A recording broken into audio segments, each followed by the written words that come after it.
Il y est presque, hein. Ouais, ça voilà. Lui Konaté, voilà, le directeur à 60 ans. Voilà, toute la Côte d'Ivoire à 60 ans. Bon, voilà, Jérôme nous a rejoint. Il veut nous dire également que lui aussi, il a 60 ans. Jérôme, est-ce que vous aussi, vous avez 60 ans? C'est énorme. Ah oui, à 60 ans, hein, oui. C'est vraiment agréable d'avoir 60 ans. Je n'ai pas le micro de... Oui, allez-y. Hélas, le micro, celui-là ne passe pas. On va prendre un autre à 60 ans. Il faut qu'on ait un bon micro. Hein. Oui. Enfin, j'espère que ça marche. Bon, c'est pas le cas de lui. Quelqu'un peut de soucis avec notre cher Joe. Bon, ben, c'est pas bien grave. On va le trouver. Jérôme, on va vous retrouver tout à l'heure. On va revenir avec... on va dire Adama Bakako. Oui, effectivement. Pour conduire le débat de La Parole est à vous, je vous laisse entre les mains de nos auditeurs qui ont eux aussi 60 ans. Bien sûr, tous les auditeurs de Radio Côte d'Ivoire ont 60 ans. Toute la Côte d'Ivoire a 60 ans, mesdames, messieurs. Radio Côte d'Ivoire, le 26 octobre prochain, célèbre donc ses 60 ans à partir du 26 et jusqu'au 30 ans. Mettez-vous aux couleurs, bien sûr, de ces 60 ans de la plus belle des radios, la vieille mère des radios en Côte d'Ivoire. C'est à tout votre honneur. Bonjour et bienvenue. La parole est à vous.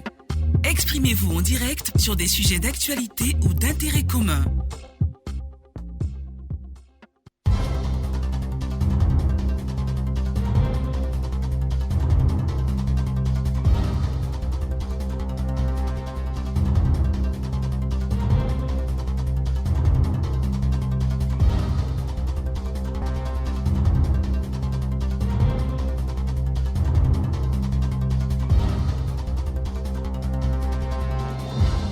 Madame, Monsieur, bonjour. Depuis le mois passé, la SOTRA s'est déployée à Bouaké. Les populations ont accueilli avec enthousiasme l'arrivée des autobus, surtout les élèves et étudiants. Plusieurs lignes desservent la ville du nord au sud et de l'est à l'ouest.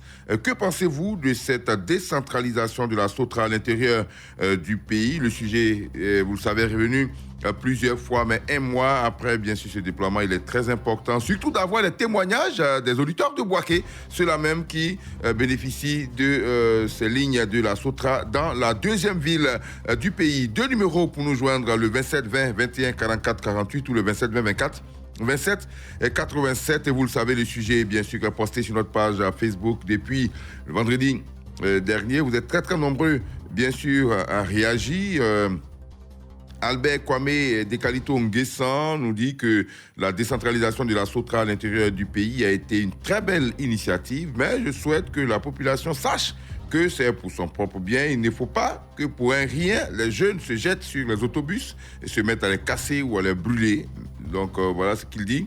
Il prévient donc la jeunesse. Et puis Kwadio Daga Francis qui nous dit que c'est une très bonne nouvelle. Vivement que cette décentralisation se poursuive dans les autres grandes villes pour le bonheur des populations, car cela aura un impact positif sur le coût du transport. Et puis Zakaria Gourou qui est à Bangourou nous dit que la décentralisation de la SOTRA à Bouaké est à saluer. Je préconise que le gouvernement installe au moins 10 bus de la SOTRA dans nos grandes villes comme à Bangourou, Odiéné, Korogo, Abouasso, Danané, Toulepleu, ainsi de suite. Et puis Grégoire Yao Kona également, juste un peu de patience pour s'implanter définitivement dans la ville de Bouaké qui fait face à un désordre concernant donc les engins adhérents, nous dit-il. Au standard, maintenant, nous avons M. Kwadio Constant de Sakassou. Bonjour.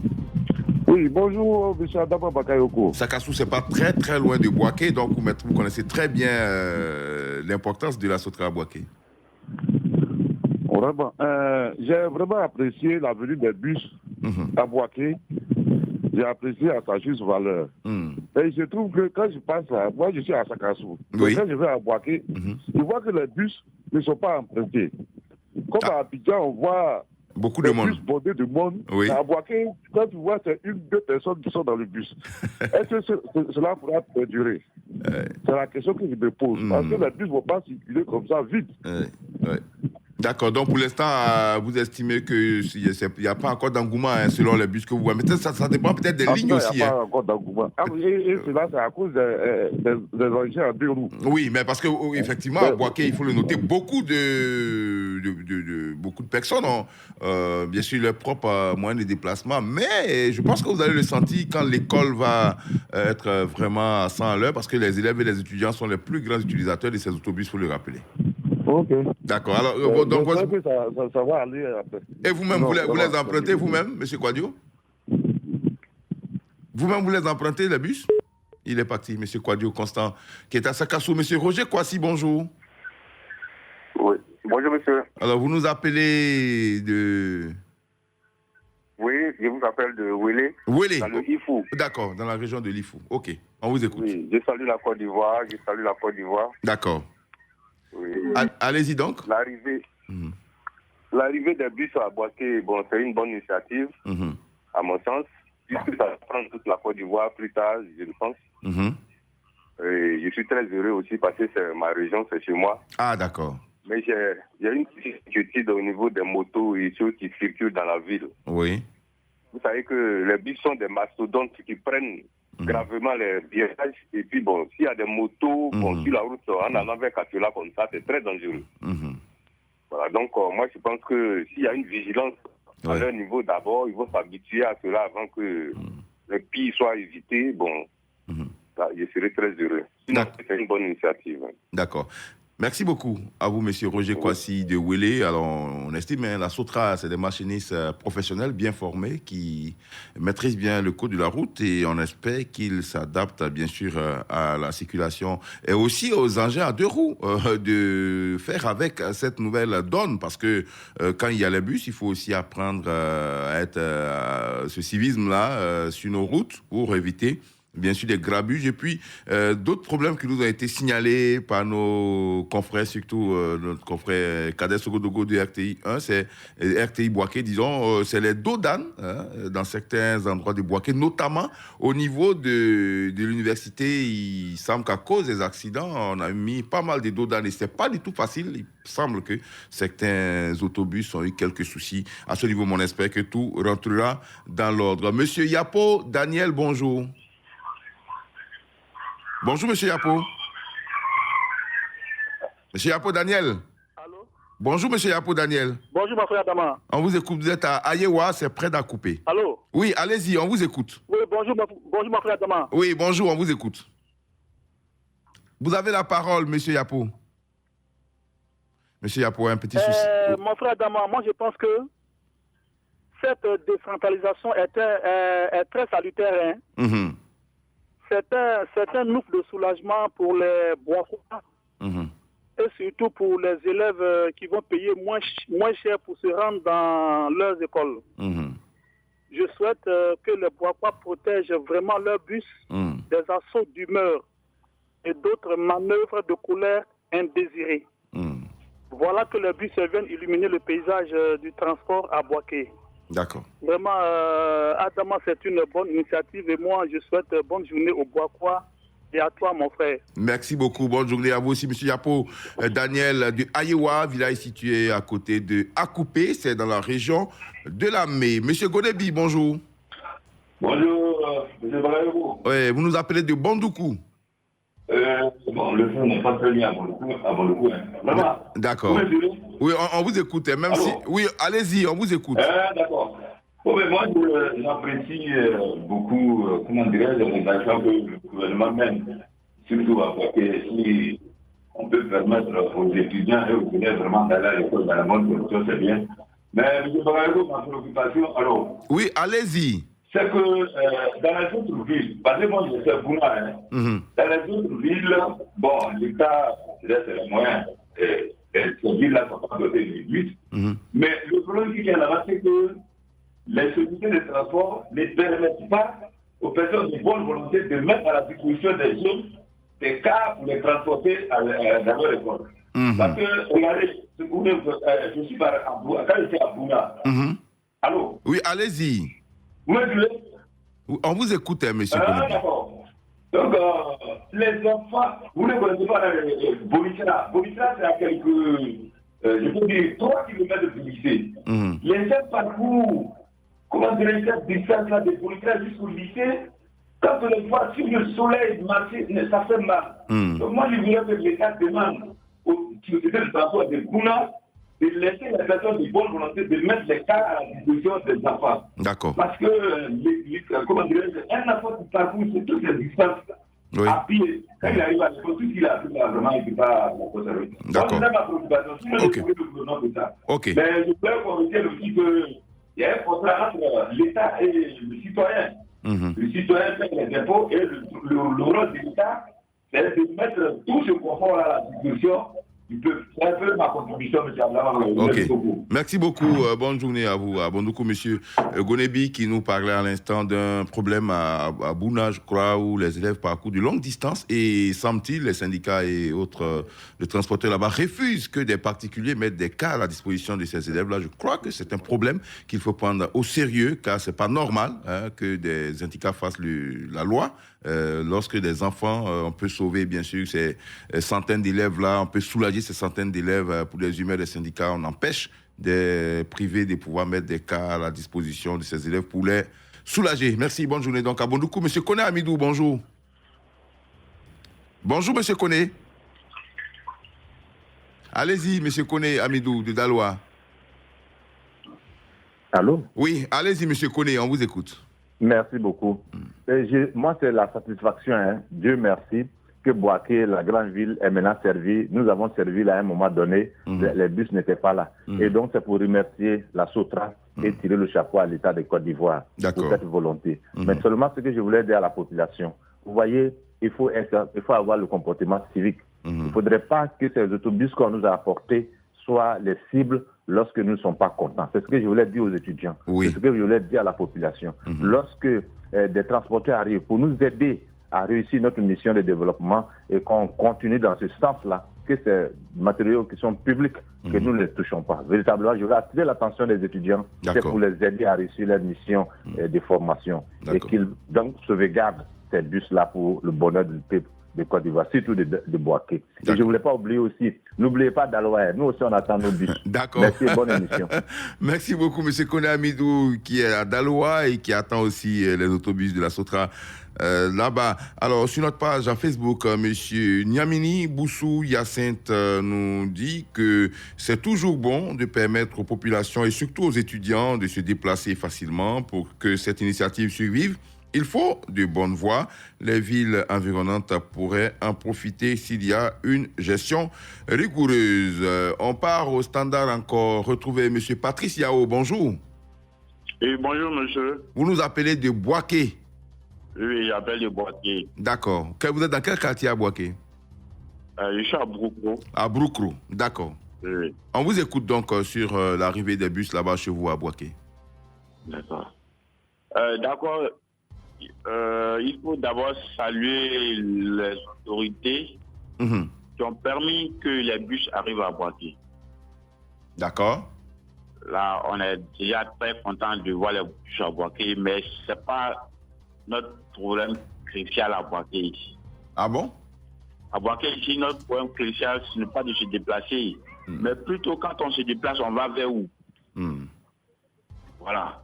Nous, actuellement, on a besoin des usines qui peuvent nous permettre de travailler. Une fois que ces usines sont actives, peuvent nous accepter à ce qu'on travaille, ces bus-là, on pourra monter dedans pour aller travailler. Mais les bus, on ne sait même pas où on va. Partout, quand tu arrives ici, c'est fermé. Quand tu arrives ici, c'est fermé. D'accord. Vous posez donc le problème de l'emploi des usines, effectivement, à Gonfreville et tout ça, à Bouaké pour faire fonctionner. D'accord, c'est bien noté. Monsieur Patrice Yao de Bouaké est content pour le bus, mais en même temps, lui, il a un souci, c'est que quand il prend le bus, il ne sait pas où aller parce qu'il n'a pas d'emploi. Et donc, il souhaite qu'on mette l'accent sur les emplois à Bouaké. Merci et bonne journée, monsieur Patrice Yao. D'ailleurs, je crois que de belles perspectives sont annoncées pour ces usines. Le ministre des Transports, Amadou Koné, bien sûr, l'avait annoncé à la cérémonie de lancement donc, de la Sotra à Bouaké, Gonfreville et plusieurs autres usines bien sûr, auront un vent nouveau qui va souffler là-bas. On espère en tout cas de tout vœu que Boaké reprenne avec toutes ces entreprises-là pour le bonheur de ces jeunes qui attendent d'avoir de l'emploi. Monsieur Kwasi Joël, bonjour. Bonjour, monsieur Adama. Vous êtes à Daoukro. Oui. On vous écoute. La venue des bus à Boaké, vraiment, c'est une bonne chose et ça a salué. J'aimerais que cela s'étend sur les autres grandes villes. D'accord. Donc, Korogo, Abengourou, Daloa. Ce que je voudrais dire à la population, c'est de ne pas s'attaquer à ces bus quand il y a des manifestations. Ensuite, faire une doléance à l'État pour que l'administration aussi se tend comme ça, pour désengorger un peu Abidjan. D'accord. Faciliter un peu la tâche à la circulation au niveau d'Abidjan. D'accord. Donc, vous voulez une décentralisation vraie, c'est ça, de plusieurs administrations, c'est ça? Oui. D'accord. C'est compris, M. Kwasi Joël de Daoukro. Oui. Merci de rester fidèle au programme de Radio Côte d'Ivoire. Bonne journée. Merci, bonne journée à Daoukro. Monsieur Mamadou Diomandé, bonjour. Bonjour, bonjour Didier, bonjour à Tata Kakako, bonjour à Radio Côte d'Ivoire, son anniversaire, c'est meilleur. Ok, merci. Vous nous appelez de Sipilou, on vous écoute sur le sujet. Bon, moi, je dois dire au Boakois, j'ai encouragé la Sotra avec une des nobles comme ça, là, d'étendre sur tout le territoire ivoirien. Parce que ils ont été bénéficiaires grâce à Dieu, grâce à leurs prières. C'est normal. Mais il faudrait qu'ils protègent les bus là aussi. Pour que la Sotra aussi ait le courage de pouvoir mettre aussi à Boaké, à Biakouma, à Ma, parce que si vous n'avez pas de route pour le moment d'abord. Mais d'abord, il faut que les Boakois qui doivent accoyer la Sotra et faire ce grand travail-là de rendre service à la nation ivoirienne. Donc vraiment, l'idée est noble et sage et vraiment appréciée à saluer. Donc, merci Gare Côte d'Ivoire, 30 ans, c'est pas mais ça fait, c'est une vieille radio. Les vieilles mamelles fortunes de la poste. Je vous remercie. Allez, merci, Mamadou Diomandé. Merci beaucoup. Les vieilles mamies font de bonnes choses. En tout cas, Radio Côte d'Ivoire, depuis 60 ans, reste dans l'air du temps, s'adapte à toute la situation et tient encore parmi les meilleures radios en Côte d'Ivoire. Nous sommes dans le top 3 et ce n'est pas du tout volé. Notre slogan, l'information et le sport, nous sommes numéro 1 sur ce chapitre. Monsieur Orso Emmanuel, bonjour. Monsieur Orso Emmanuel, bonjour. Bonjour, monsieur Adama Bakaïgo. Voilà, vous nous appelez de Trècheville et vous souhaitez intervenir sur le sujet. On vous écoute. Excusez-moi, je vous entends très mal, mais je vais commencer. Oui, allez-y. Je voulais dire que M. Adam Bakaïgo, je voudrais remercier le directeur de la SOTRA d'avoir engagé cette opération. Moi, je pense que c'est une affaire de rentabilité et de marché potentiel. Le DG a compris qu'à Boaké, il y avait de la place. Ils ont quand même fait des études, ils n'ont pas mis la SOTRA comme ça là-bas, parce que tout à l'heure, j'ai entendu qu'il y a un monsieur qui a dit qu'il y a eu 2 personnes dans le bus. Mais c'est question de rentabilité. Ils ont étudié le marché potentiel et ils exploitent. Après un trimestre ou 2 trimestres, ils vont essayer de regarder comment est-ce que c'est possible de mettre la société, de rentabiliser la société. Donc moi, je crois que dans un premier temps, c'est une bonne chose. Et bientôt, les gens vont profiter des services que rend la SOTRA, qui a rendu la SOTRA à Abidjan. Remarquez que quand nous étions petits, nous avons à l'école primaire, on ne payait pas la SOTRA, on ne payait pas le bus.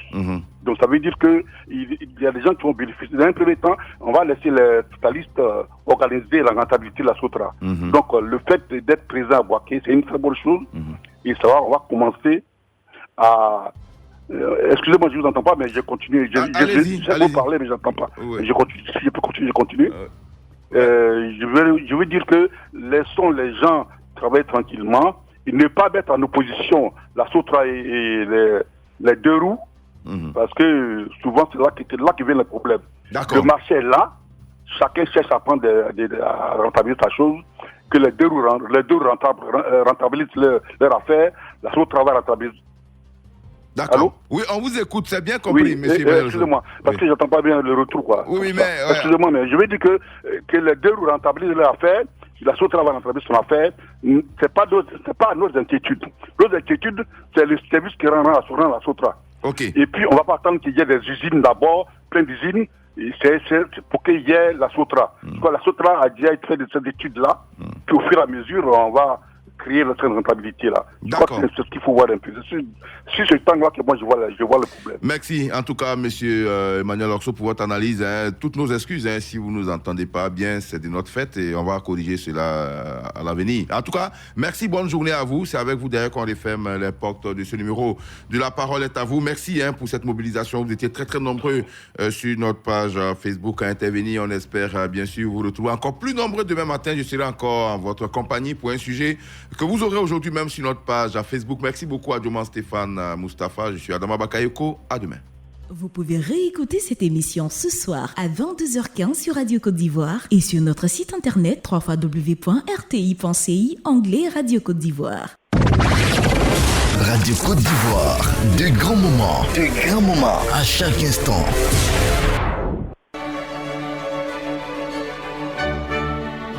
La revue des titres. Et nous démarrons cette revue des titres avec le quotidien Le Succès. Gbagbo donnera du fil à retordre à Ouattara et à Bédié, nous apprend ce journal. Après, bien sûr, la création de son nouveau parti politique PPA-CI. Et puis, dans le Bélier, PDCI-RDA, clôture du 3e colloque. Le président Bédié rassure, nous sommes forts et prêts pour 2025. Fin de citation. Autre titre à découvrir également dans vos journaux ce matin, c'est l'avenir. PPA-CI est né de gros soutiens. Lâche Gbagbo, nous apprend ce journal. L'ex-chef de l'État entre contradiction et déni de vérité, nous dit ce confrère. Puis, dans le Patriote, création d'un prétendu parti panafricain, quand le PPA-CI fait mentir Gbagbo de 2000 à 2010, que de brimades infligées aux Africains vivant en Côte d'Ivoire, nous dit le journal. Et puis, dans le Nouveau Réveil, Bédié annonce de grandes réformes pour un PDCI-RDA plus conquérant, nous dit le confrère. Fraternité Matin, performance économique. L'OCDE reconnaît les progrès réalisés par la Côte d'Ivoire. Voilà donc quelques titres à découvrir dans vos journaux ce matin. Vite à vos kiosques et bonne lecture. Appel à une rédaction. Sans transition aucune, appel à une rédaction. Nous sommes en ligne, bien sûr, avec notre confrère JKM du quotidien Le Nouveau Réveil. Bonjour, cher confrère. Bonjour, Adama. Alors, la grande une du Nouveau Réveil ce matin, colloque de 75 ans pour mettre, bien sûr, le cap sur 2025 et le centenaire. Bédié annonce de grandes réformes pour un PDCI plus conquérant. Parlez-nous-en. Oui, la fin du colloque de 75 ans du PDCI-RDA a été effectivement marquée par l'intervention très attendue du président Arikona Bédié, président du PDCI-RDA. Alors, le président Arikona Bédié a, disons, depuis le 10 avril dernier, amorcé la modernisation de son parti par la création d'un comité politique. Hier, à la clôture de ce colloque, le président Arikona Bédié a encore annoncé de grandes réformes pour un PDCI plus fort, comme vous l'avez dit, et plus conquérant. Alors, vous allez me dire quelles sont ces réformes? Ah, bien sûr. Oui, effectivement, il s'agit de la mise en place de nouveaux instruments. Il y a le comité, premièrement le comité de développement durable et culturel, qui sera un organe de conseil, de propositions et d'informations en matière économique, sociale, environnementale et culturelle. Et il y a une grande cellule, deuxièmement, une grande cellule de coordination de la communication qui sera chargée, n'est-ce pas, de l'ingénierie, de la stratégie de communication et du marketing du parti, ainsi que du président du parti. D'accord. Et troisièmement, un conseil de surveillance sera animé, sera animé par les différentes institutions internes, coordonnées et assurer les activités différentes des structures mises en place. D'accord. Voilà les réformes. D'accord. Alors, au moment où le PDCI clôturait ses 75 ans, le PPA-CI de Laurent Gbagbo est né et prend son envol depuis l'Hôtel Ivoire. Oui. Le parti de Laurent Gbagbo, le PPA-CI, le parti des peuples africains Côte d'Ivoire, est officiellement né hier. Alors, ce parti a été présenté. Et Laurent Gbagbo, à cette occasion, a dit à ses militants, je suis avec vous. toujours jusqu'à ce que mes yeux se ferment. Le nouveau réveil a relayé, n'est-ce pas, les paroles fortes du Laurent Gbagbo adressées à ses militants à cette occasion. D'accord, merci beaucoup. Merci beaucoup. Voilà, on est pris par le temps. En tout cas, merci. On se donne rendez-vous mardi prochain, même heure, même fréquence. Merci. Ainsi s'achève notre partition dans cette matinale. N'oubliez pas, votre radio, Radio Côte d'Ivoire, a 60 ans. L'événement démarre le 26 prochain jusqu'au 30 octobre. Prenez, bien sûr, mettez-vous tous aux couleurs de ces 60 ans. Rendez-vous demain matin. Radio Côte d'Ivoire, de grands moments, à chaque instant. Spot annonce. Sous la présidence du ministre de la Santé et de l'Hygiène publique et de la couverture maladie universelle, M. Pierre Dimba, le parrainage du ministre de la Communication et des Médias, M. Amadou Koulibaly, en présence de la ministre de la Femme, de la Famille et de l'Enfant, Mme Nassine Batouré, invitée d'honneur, Ecomédia, Médecins sans cancer, organise la 5e édition des journées de mobilisation des médias contre le cancer du sein le 22 octobre 2021 à l'université Félix Houphouët-Boigny à l'amphithéâtre A à 9h. Le cancer du sein se guérit, faites-vous dépister. Infoline 05 75 82 75 82 avec le soutien de l'Organisation mondiale de la santé et du Programme national de lutte contre le cancer. 4 octobre 2011, 4 octobre 2021.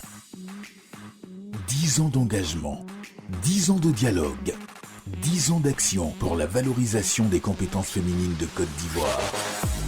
10 ans à sillonner les villes et contrées de la Côte d'Ivoire pour doper le leadership féminin. 10 ans de stratégie et développement pour soutenir les actions du gouvernement ivoirien sur les questions de genre et de développement. 10 ans d'inspiration et d'impact en faveur des femmes et des jeunes, faisant de nous le meilleur programme africain de valorisation des compétences féminines. 10 ans maintenant que nous accompagnons les femmes. 10 ans que nous contribuons à leur épanouissement.